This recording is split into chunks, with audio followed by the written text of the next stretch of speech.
Raven here. A bannerman has no name. Greeting good sirs. I hope that you are both well. If you have already covered my question below and I missed it, I apologize. No worries, it's fine.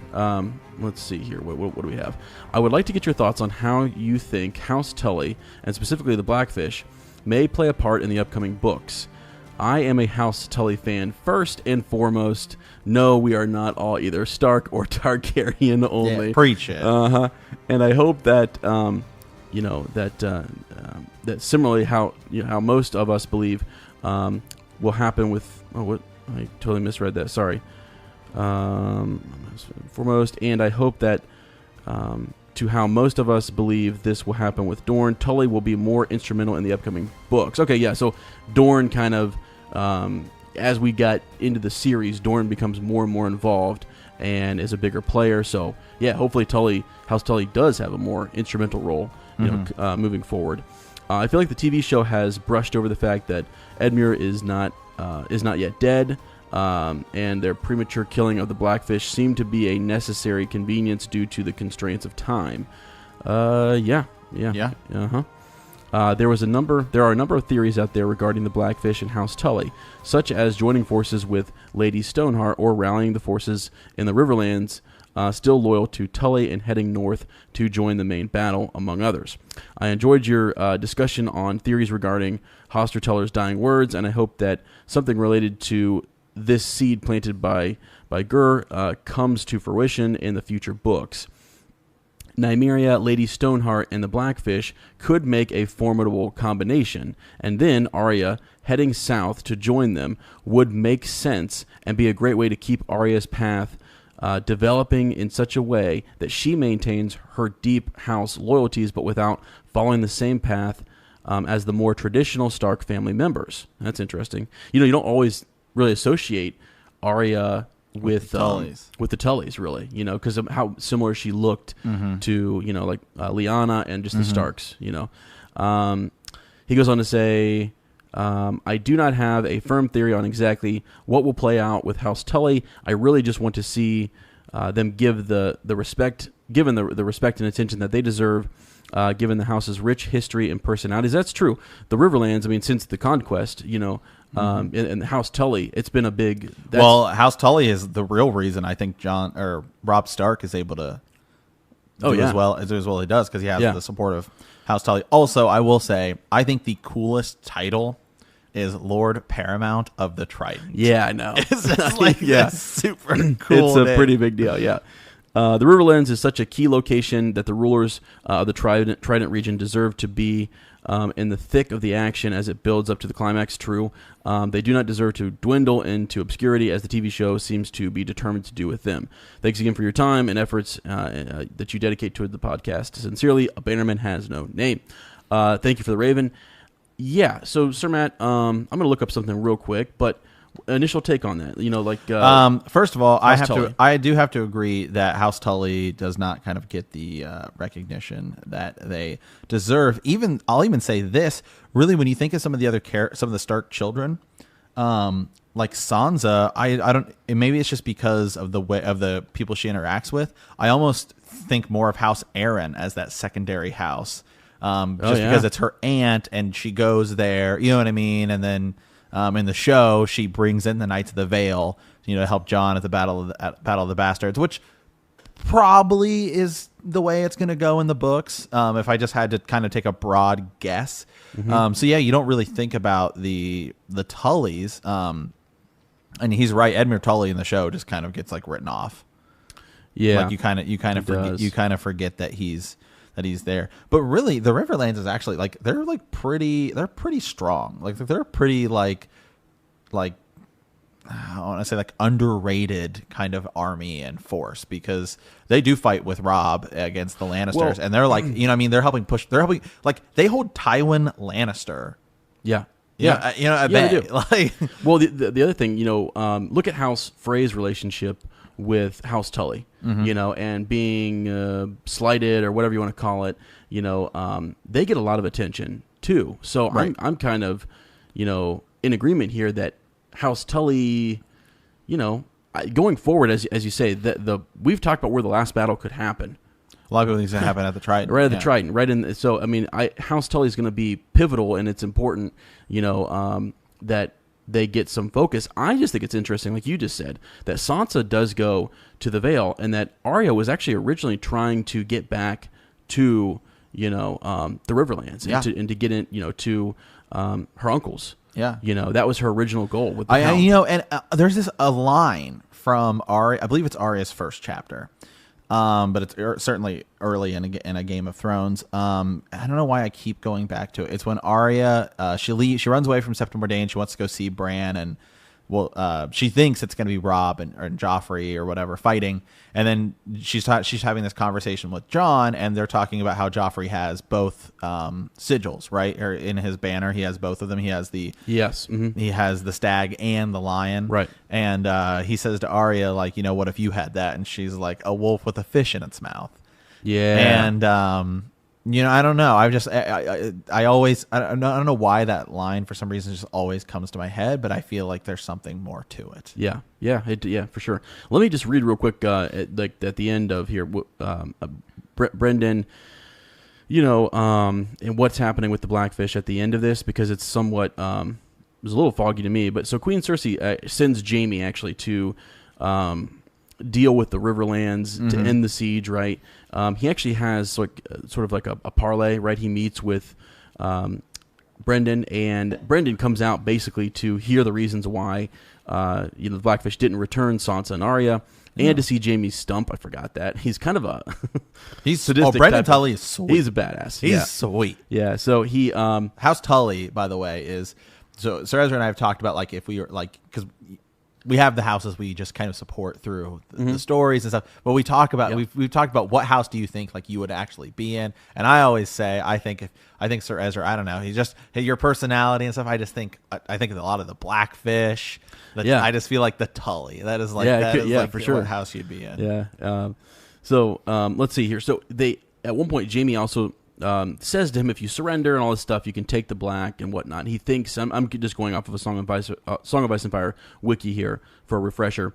He thinks to Jon Snow, and I actually remember this from the book, and that he didn't, Cat didn't trust him, and it was, or she just didn't like Jon, and so he kind of wonders if he would be accepted there, or if the Lannisters, helped to promote Jon to Lord Commander, It's funny that politics aren't supposed to reach up to the wall, and but they do. And because they get ticked when Cersei is like queen, and like when you get to her POV chapters, I think it's when she's having a conversation with Kevin, is they like, because Jon is having Stannis and his men kind of fortify the wall, and they ride up to him and they say, no, this isn't how this is supposed to go, and she's trying to think of a way to like put down Jon Snow.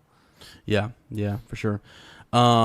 So basically, long story short here, when Jaime is trying to settle this, and I think at one point they offer to go over the walls, they want to smear him with arrows, all this good stuff, but really it's kind of close to the show, and that Edmure can go in, and he's sent in and is able to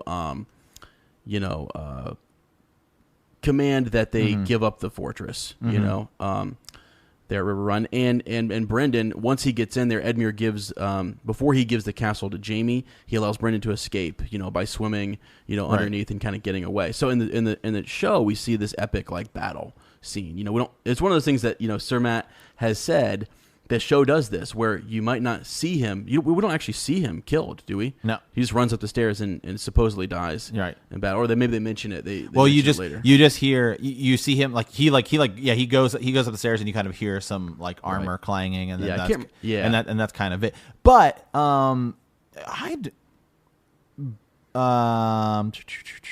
they do it the same way in the book? I'm like totally blanking right now. Where they send Edmure in, and like Blackfish just doesn't want him to. Well, remember in the show they send in Edmure because he's the command. Like once he gets in the castle, they have to listen to him. Yeah, I think so. Because it says Jaime convinces Edmure. That's right. To surrender the castle with the promise that Brendan and the garrison can take the black.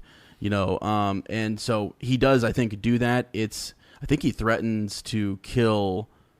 I think it might be similar to like he's threatening his family, gotcha, type of thing. Yeah. So, and he goes in and surrenders, and basically everyone that's in there can take the black, and it's basically going to be a Lannister keep. I mean, Right? You know, Yeah. So, but it spares. It's basically they're either all going to die, everyone in there is going to die, Right. or you can go in and save a bunch of lives. Yeah. Is basically kind of the way Jaime looks at it. So now moving forward. Where does the does the Blackfish come back? Does he rally support? Does he circle back, as I always say, to Lady Stoneheart? Yeah. You know, are we back to her? Mm-hmm. Thank you, by the way, for sending me back to her Yeah. because it's been a while. So he's declared an outlaw, and Jaime, after he resolves that the siege, you know, I think it's Jonas Bracken and one of the Blackwoods talks about, you know, they haven't seen him. He hasn't come to Raventree Hall and all this good stuff. So he's not to be found yet. Right. He's barely mentioned in the Dance of Dragons. It was Feast of Crows where the siege was taking place and everything was happening. So what do you think, Sir Matt? I mean, this is one of those things where you can kind of just, you know, you're at the end of the road. Yeah, I don't think he's dead. Yeah. I don't think he's dead. And you know, this is something where I think the show there's two deaths, I'm gonna air quote here, in the show that I think maybe they didn't show you them die because it's a nod to what's going to happen in the books. Because it's always rubbed me the wrong way that you don't see the Blackfish die and you don't see Stannis die in the show. Mm-hmm. Because it seems like in the show, and you know, also in the books, is that Gur wants to make it as obvious as possible that they're dead, right? Like the Mountain doesn't just kill Oberyn Martell. Yeah. He like sticks, you know what I mean? Oh, he's yeah. like crushing his There's skull no doubt open. that he's dead. Yeah, there's no doubt that he's dead, right? Yeah. And so in the show, you have these two characters that are kind of predominant characters in Stannis Baratheon, who's like, you know, a huge deal, and he and the Blackfish are killed off screen. That just seems odd. Yeah. It just seems odd to me. And the only thing I can think of is maybe it's like a nod, I don't know, to the fact that maybe there's something more of them in the books. Yeah. That's the only reason I can think of that they don't do that. Yeah, I think the only thing in the show that they do with the Blackfish is I think they mention that he's died. Yeah, that he died, but I don't think they actually don't show. They definitely don't show it. So it's one of those things where it's implied. Yeah, but I mean, if he goes back to, let me go back to the Raven here real quick, just so I can shore up any more of these thoughts, because the idea is that he would go back to Lady Stoneheart and possibly Arya. Going south, maybe meet, and she's still over in Bravos and stuff, right? You know, Yeah, right now, a long way to go, but perhaps could come back and go down and rendezvous there, because the Brotherhood without banners is split. You know, you've got those, and I think it's great. I always forget this little detail that, that Eddard Dane has actually split and taken half, of the Brotherhood without banners, and he was. You know, he was squiring under Beric Dondarrion, you know, and he's like, what's going to happen there, man? That's where my mind's, you know, wandering to. But I think it would be very different to see Lady Stoneheart with one of her daughters, Arya. Yeah. Wouldn't that be crazy? Yeah, that would be. So, and we don't even know, too, with all of this, how, you know, the way they did it in the show, Brienne actually is able to go into the castle and into the keep, and she's actually sent by Sansa. Not the case here. We believe that Brienne, if you know, in her last meeting in the woods there, and she was hanging from a rope, you know, is actually sent to bring Jaime Lannister back to Lady Stoneheart. You know, so she's going for completely different purposes there in the books. It's very interesting, and it definitely seems like Gur's got a lot planned for that, doesn't he? Yeah. You know, but you know, Brendan was also someone. The Blackfish was someone who I think he was in charge. He was in charge of Rob's, a lot of Rob's, outriders. Right. What do you call them? Scouts. Yeah. You know, and so he eyes and ears type of guy. So he's somebody that they trusted, and people can rally around him. He's stubborn. You know, I could definitely see him rallying some support. You know, for. Or I mean, think about this: if the Lannisters have complete control over Riverrun, you know, and if they have, I mean, Sir Matt, are they going to send all of these men, you know, to take the Black? You know, what's going to happen along the way? Are they raided, and then you know the Blackfish gets his army back, and they're kind of like bandits moving from place to place, you know, trying to rebel still, you know, join up with the Brotherhood without banners. Yeah. So didn't I'm looking at some back because I know he has like a pretty sweet history. Didn't he fight? He fought in the War of the Nine Penny Kings, didn't he? I don't know. which is the final. What, is it in the? He did, yeah. He fought in Wiki? he fought in the War of the Nine Penny Kings, which was the final Blackfire Rebellion. Wow. Yeah. Yeah, and he gained a lot of fame. Then he fought in Robert's Rebellion. Yeah, he's a boss. Yeah, and I love his titles too. He's Warden of the South Marches, right? Yeah. Knight of the Gate, right? Formally, you know. Just super cool. So, and like the way he got his sigil is super cool, and that like somebody called him like the Blackfish. You know, it's like you're like instead of like the black sheep of the family. So he just thought it was funny and took it as his like own personal coat of arms. And that's what everyone calls him now. Yeah, he's a cool character. He's cool, and the guy who plays him in the show does I think a an excellent job of playing that character. Yeah, absolutely. So, yeah, I don't know. Great question. And if you guys have more thoughts on the Blackfish and maybe where he could, end up going and stuff, I always thought, gosh, that's why I say it every week. Getting saturated with the show. I did remember this one though. I remember that he, that it didn't go the same way, and that, that he does get away, and we don't really know what his fate is going to be. Yeah. So interesting.